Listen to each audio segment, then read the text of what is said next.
Magandang araw, sambayan ng Pilipino. Magandang araw, mga kababayan. Maraming salamat sa patuloy ninyong pagsuporta at pagsubaybay sa ating ka-Eric Celis sa ating balita at talakayan. Mga kababayan, lumalawak at lumalago ang ating channel at naabot na natin ang ating milestone for this year. Akala ko mga December pa natin maaabot ang ating 100,000 subscribers at ang ating viewership ay tumatatag na rin. Ngayon, sa buwan pa lang ng May naabot na natin. Utang na loob po sa inyo ni Ka-Eric ang ganitong uri ng tatag at lawak na patuloy na paglago ng ating Ka-Eric Celis YouTube channel. Maraming salamat sa inyo. At kami po ay nagpapasalamat din ni Ma'am Lorraine doon sa inyong pagsuporta na rin sa program namin na Bigwas ng Agila. Yan naman po ay makikita sa aming Facebook page at sa aming YouTube channel na may pamagat na Bigwas ng Agila. Please also like, share, and promote our videos doon po sa mga talakayan natin. Atin pong bibigyan ng pananaw itong patuloy na banggaan dyan sa loob ng Senado. Sapagkat ito po ay nagsisilbing parang prelude o siyang napipintong makikita natin kapag naglarga na ang Senate impeachment trial sa impeachment court ng Senado laban kay Vice President Sara Duterte. At ganoon din po sa Senate Blue Ribbon Committee. Ang mga hakbang ng tinatawag nating filibustering o yung pananabutahe ng onsihan group ni Marcos. Onsihan dahil 11 sila, no? Of course, pag sinabi mong onsihan, naglolokohan. Yun po ang impresyon ng mayoriya ng mga mamamayan na hindi matanggap-tanggap po ni Tito Soto, nila Ping Lacson, Pangilinan at nila Hontiveros at ng mga Tulfo Brothers na hindi na sila ang nagdidikta at nagkokontrol ng direksyon sa Senado. So, yung mga debate, yung argumentasyon at mga banggaan ng punto at opinion on the plenary and actual debates ay normal sa Senado. Pero yung mag-walk out and then magsabotahe every bit and every corner ng mga motion ay idadaan sa butas ng karayom, hindi na po normal yon. Yun po ay conduct unbecoming and unprofessional. Malinaw naman po na ang pinaka-agenda ng grupo ng onsihan sa grupo po na nakalinya at sumusuporta sa pagpapatuloy ng pandarambong at pangungulimbat ng ating gobyerno sa ilalim ng administrasyon nila Marcos at nila Romualdez. Ang mga senador na ito ay hinaharangan ang pag-usad ng matino na direksyon sa Senado. Mantakin mo, during the debates, tatawagin nila na binabraso ni Tito Soto, sabi niya, dahil magbubutuhan kung tama ba ang amendment o dapat ba na mag-present ng amendment to the rules of the Senate. Ganon din po ang mga words o mga pananalita na lumalabas sa bibig ni Ping Lacson, no? Ram down the throat, no? Kung si Pangilinan naman, si Sharon Kiko Pangilinan, railroading. Ibig sabihin, isinasalaksak daw at pinagpipilitan sa kanila ang mga amendments na ito. Dalawa po kasi ang argumento nila bago mag-walk out. Na dapat na magkaroon muna ng pagbubuo ng Committee on Rules at doon tatalakayin bago i-present sa plenary. Ang sagot ni Senator Alan Peter Cayetano at ng majority, pwede namang mag-amend right on the Senate floor kapag nandyan po ang quorum sa plenary. At yan ay nasa Rules 136 na hindi po bawal na mag-send o mag-propose ng motion to amend the rules, lalo pa kung ito ay pwedeng pagdesisyonan ng mayoriya ng mga senador na nasa kapulungan ng kanilang plenary session. So malinaw yun. You don't need really a very rigid na hakbang na mag-committee rules muna, mag-committee report, and then saka pa i-deliberate. Sabi ni Senator Ping Lacson, yun daw ang rules. Section 24. Sinagot siya on the floor ilang beses na ni Senator Alan Peter Cayetano. Itong rules, the amendment can be presented and voted upon in the plenary by those who are present, and then it will be adopted sa plenary. So mas mataas po ang plenary. Pag sinabing plenary, ito po yung pagtitipon ng mayoriya o quorum ng Senado doon sa isang partikular na sesyon. Plenary is meeting, from the root word na Latin na plenum, no? Plenaryo. So, pwede palang mag-amend ka kung nandun ang quorum, and then mag-propose ka at pag-usapan, i-adopt o i-reject. Pwede yon, nasa Rule 136 nila. At hindi po ito nagkakasundo dahil alam po nila, at inamin naman ni Erwin Tulfo sa isang interview niya, na wala silang numero. 10 lang yata sila during that time, or 11. And then 12 sa kabila. So 23. So pag nag-divide the House o votation on the proposed amendment na ilalarga and then i-deliberate on the floor, all the motion that will be proposed by the majority, kahit po wala doon si Senator Bato de la Rosa, but the majority group belongs now to the group of Senator Alan Peter Cayetano. Na-establish na po yun eh. So pag nag-divide the House o magbutuhan on particular motion, and then ituloy-tuloy pa ang iba pang kaakibat na motion, matatalo sila during that time. 12-11 o 12-10. Yun po ang mangyayari, no? Kung may mag-abstain sa kanila.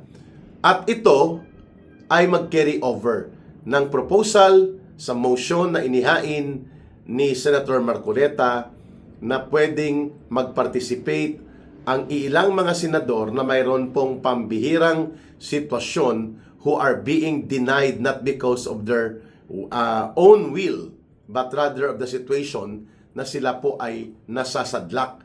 Halimbawa, sa kalagayan ni Senator Bato de la Rosa, nais niya mag-participate, nais niyang sumama sa actual plenary session and plenary debates and plenary voting, pero hindi po siya pinapayagan, kaya po siya nag-self-preservation, nag-sidestep siya, kasi halos libo-libo na po ng mga pulis at NBI na mga ahente, halos doon na nakatutok para hanapin siya, ipapadampot siya, ipapadukot, at ipapatapon doon sa Netherlands, sa detention center ng International Criminal Court na subject for ruling pa at resolution sa Korte Suprema, pero binaliwala na nila Marcos at ng mga tauhan niya ang naturang pagkakaroon dapat ng desisyon muna ng Korte Suprema kung ano talaga ang pagtrato dito sa arrest order na ito ng ICC laban kay Senator Bato de la Rosa.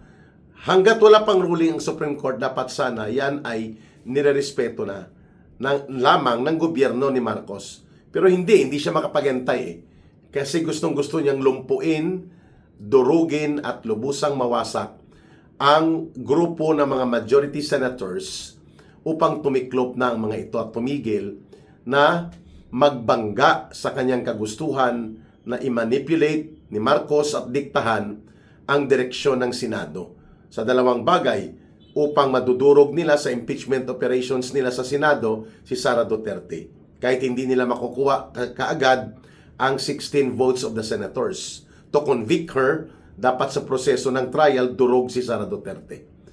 At pangalawa, lalo na ito, kailangan tapusin na at hindi na gagamitin pa ang plataforma ng Senate Blue Ribbon Committee para dikdikin si Marcos at si Romualdez na mabuksan pa ng panibago at mas nakalalantad na mga katotohanan na ibubulgar ng mga testigo at ng mga testimonya sa pagpapatuloy ng Senate Blue Ribbon Committee. Yan pong agenda ng totoong layunin kung bakit nag-filibustering o nananabutahi sa proseso ng plenary debates at plenary decision making ang unsi-unsihan ng mga senador ni Ginoong Marcos at nila Romualdez. Isang grupo yan eh.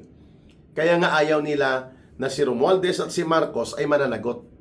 sapagkat nakinabang ang karamihan sa kanila sa maleta na itinuturo ng mga security detail noon kay Ginoong Saldico itong tinaguri ang brave soldiers, the former brave soldiers, yung 18 Marines na tinagurian na tawag sa mga whistleblowers na ito, mga kababayan.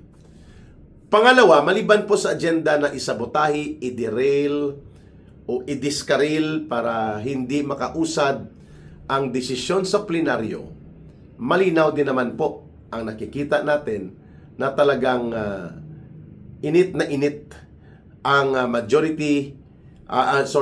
dating majority na nagsisilbing special agents ni Marcos sa loob ng Senado, itong sila Tito Soto at mga grupo nila Ping Lacson, Hontiveros at Pangilinan, na muling makabalik sa pwesto sapagkat their agenda is really to destroy and collapse whatever political influence the Duterte political camp, lalo na si Vice President Sara Duterte, si former President Rodrigo Duterte, may have among the senators right now na nasa new majority or the new 13 brave senators.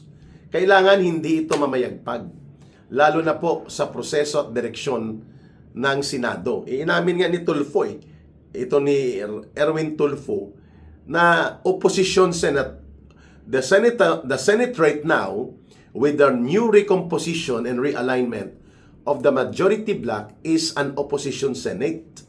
Sabi niya, so paano tayo uusad kung opposition ang Senado? Wala talagang alam sa mga prinsipyo ng demokrasya at check and balance on the powers of the branches of the government. Itong si Erwin Sylvester Stallone Tulfo. Ang buhay na demokratikong oposisyon ay buhay na demokrasya. Hindi nangangahulugan na kung may oposisyon sa branches of government, ito ay nananabutahi sa gobyerno.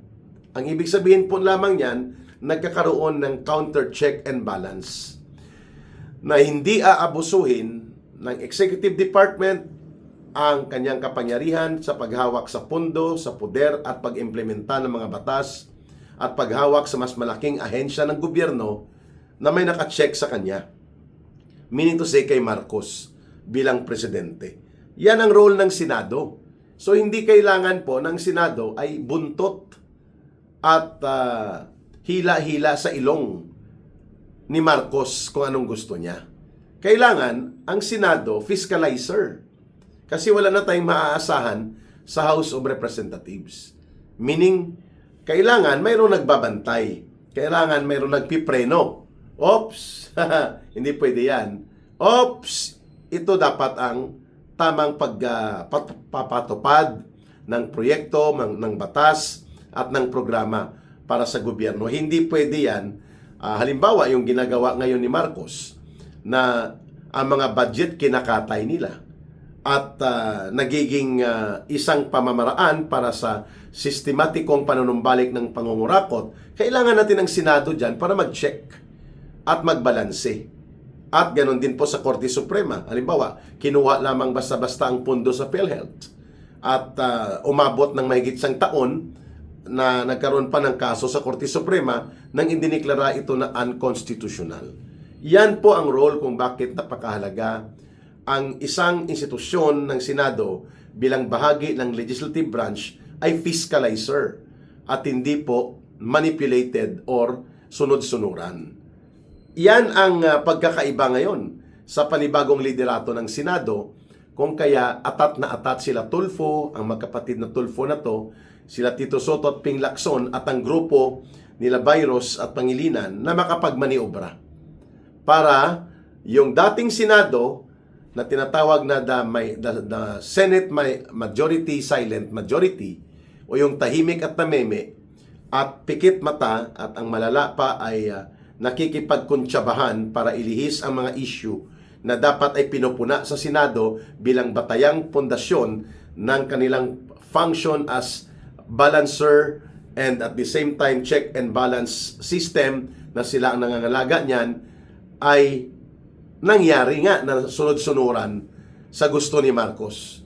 At ito nga ang dahilan kung bakit may mga matitinong mag-isip na senador na nakapag-realize na hindi na ito pwede, na nagiging doormat o tapak-tapakan na lamang nila Marcos at ng kanyang mga grupo ang dahil sa kapangyarihan at kayamanan at mga pundo na nakukumpasan at nakukontrol nila sa gobyerno pati ang Senado, tatanggalin nila bilang check and balance instrument sa balanse ng mga poder at kapangyarihan. Well, baka tanungin nyo, bakit Senado lang nire-refer ni Ka Eric? May House of Representatives pa. Given na po yon. Ang House of Representatives po, extension sa kalokohan at katarantaduhan ni Marcos at nila Romualdez. Iilan na lang pong matitino dyan. Kaya hindi mo na yan ma-expect na maging check and balance instrument yan, kapantay at katuwang ng Senado. That's already a given in our political situation. No? Matik na yan.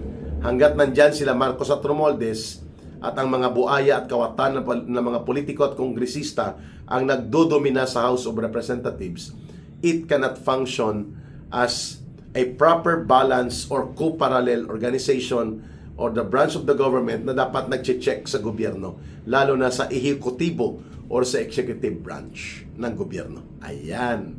So, tama lang po ang panawagan ni Senator Alan Peter Cayetano na kung hindi nyo kaya na mananalo sa debate at hindi nyo kayang panindigan ang inyong pangbabaluktot dito sa mga tamang proseso ng pag-andar ng debate at decision making sa plenaryo, hindi pagbutuhan natin at kung sa tingin nyo hindi pa rin kayo kontento sa desisyon na umiiral sa aktual na pagbubuo ng plenary decision, you can go to court.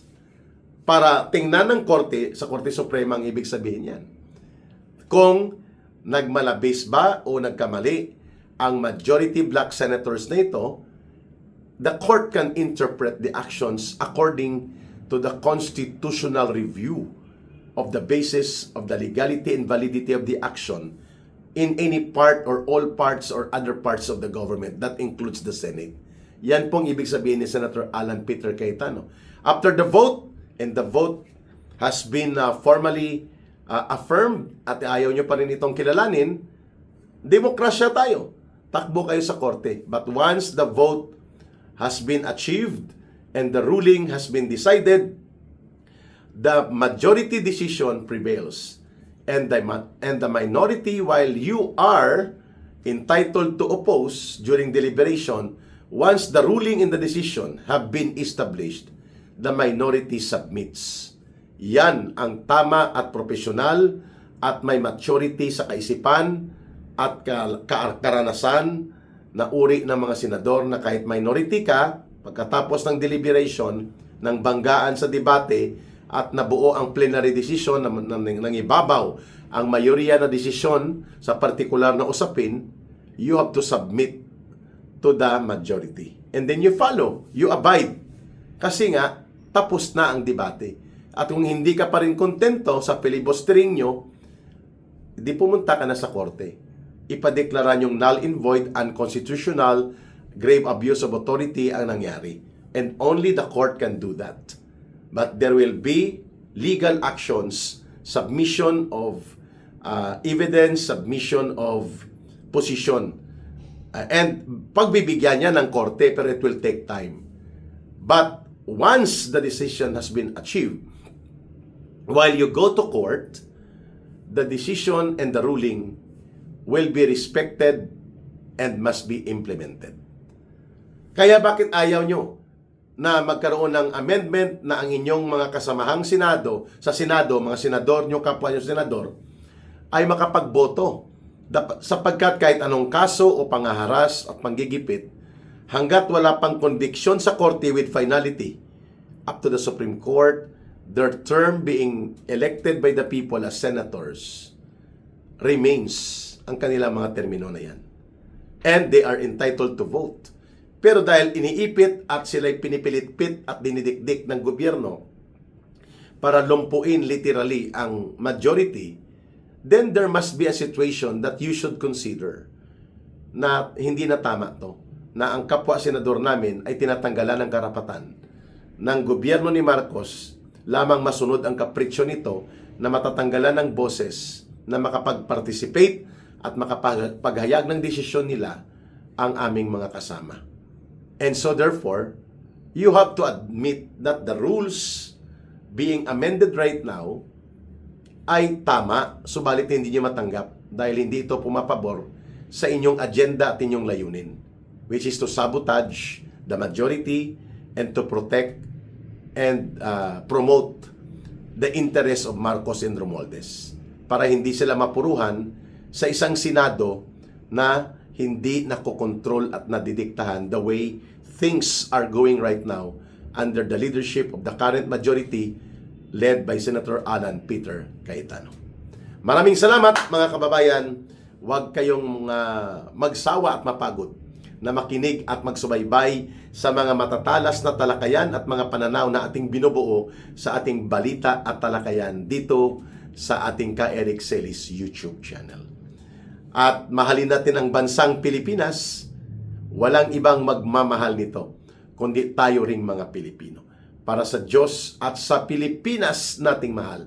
May God bless everyone and may Allah will be with those who are Muslim brothers and sisters.